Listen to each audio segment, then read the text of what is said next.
welcome Mr. Patrick Jelly. Keep it going, Matthew, everybody.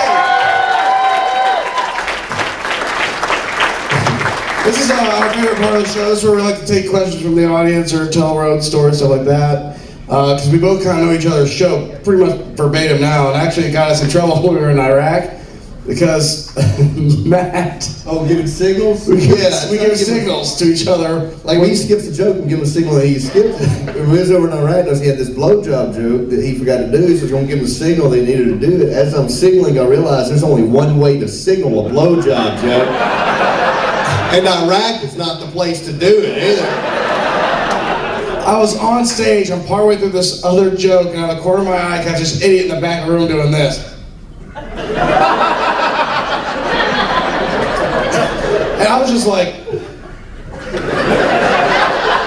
wow, Matt thinks I'm doing a good job up here.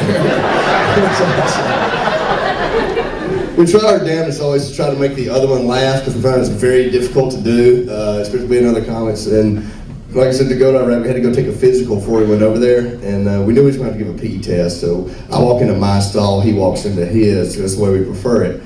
And I noticed that when the nurse sent us back there, directly she had the shaky hand. I was like a lot of, coffee or just old or whatever. My goal was, when I get my cup, I'm going to fill it up as high as I can.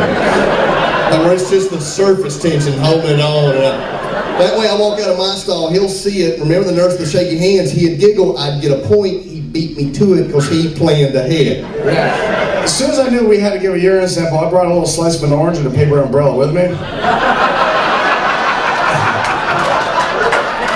Now keep in mind, I'm walking out of my stall and my cup just about overflowing. I make eye contact with him, it's like he's ready to serve a Mai Tai.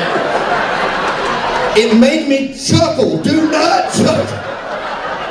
It made him chuckle. He didn't get pee on him. I am dying laughing. So technically, he ends up winning the point for the round. I told Matt, I was like, look, we ever play this little game again where we see who can make that one laugh order. If you end up with your pee on you, you win. I'm not going to try to one-up that. So we have had absolutely a blast hanging out here, man. This is honestly, every day we've asked the question, what's there to do around here? And every day they've always said the same word, drink. That is all we have done. We have been taking part of the Wisconsin culture and just drinking our asses off. Basically, then we'd like wake up around 1 o'clock, do nothing but sit at the condo, make fun of our manservant Nate, and watch Animal Planet Health. Which is a very informational show because they were showing this thing called nudicles. Anybody know what nudicles are? These are fake dog balls that they put in your dog after you neuter it so your dog doesn't get self-conscious. They come in 3 sizes. Small, medium, and large. Tall, venti, and grande.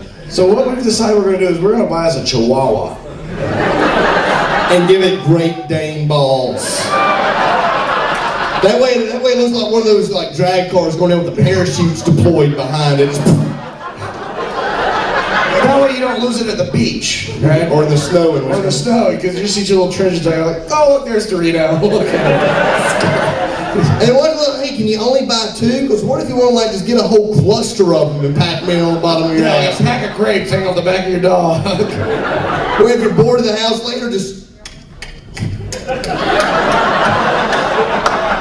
But the line that cracked us up so hard that we fell off the couch is when they said this. They're regularly $79.95, but for an extra $40, you can get the ones that, quote, feel real.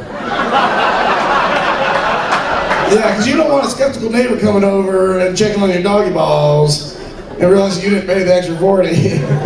Oh, Jesse, those feel much better than the ones we put on Buster. I told you you should have sprung. Look. Oh, wow. These are amazing. They feel so real. It must be under the muscle.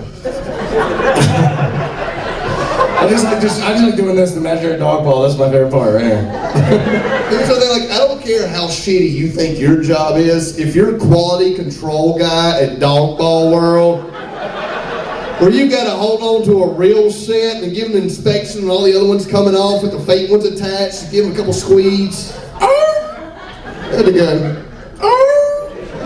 That'll pass.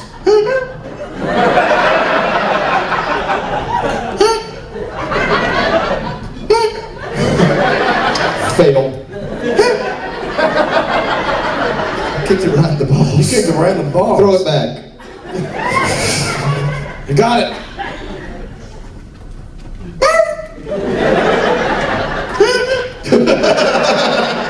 Landed on his balls.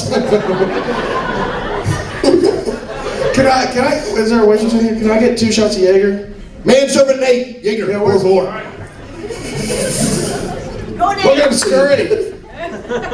Guy's the best ever. We should take him with us when we leave. I'm buying him some noodles.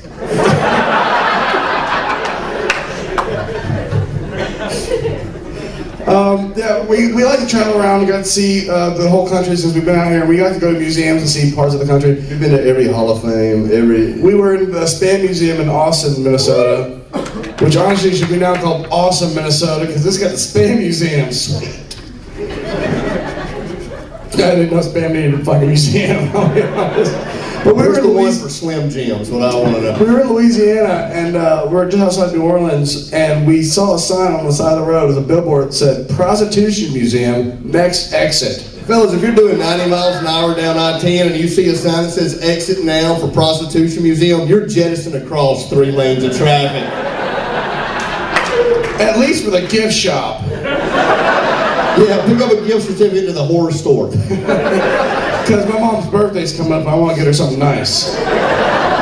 But honestly, it wasn't what we thought. They had some really cool exhibits in there, and we sprung for the extra $10 to get those little headphones, listen to, look at them like Heidi Flass's books, stuff from Jack Ripcase. We come across this one thing that actually exists. Go home and Wikipedia it if you don't believe us.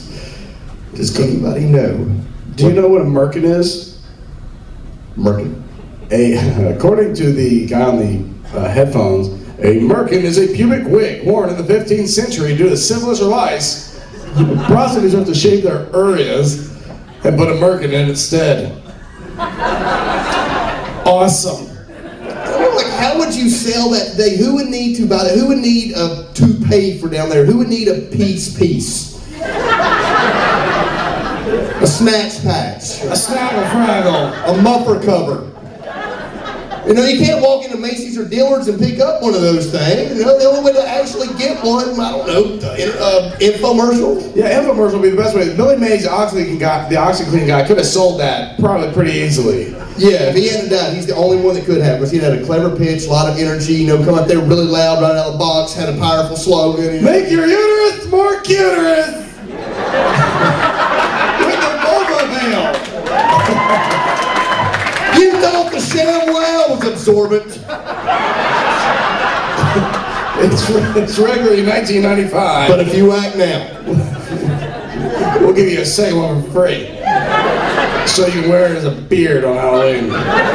Get one for Nate. He's gonna have nudicles and a fake beard and go a Snatch Face for Halloween this year. That's Snatch Face. He was a villain in the Dick Tracy comics.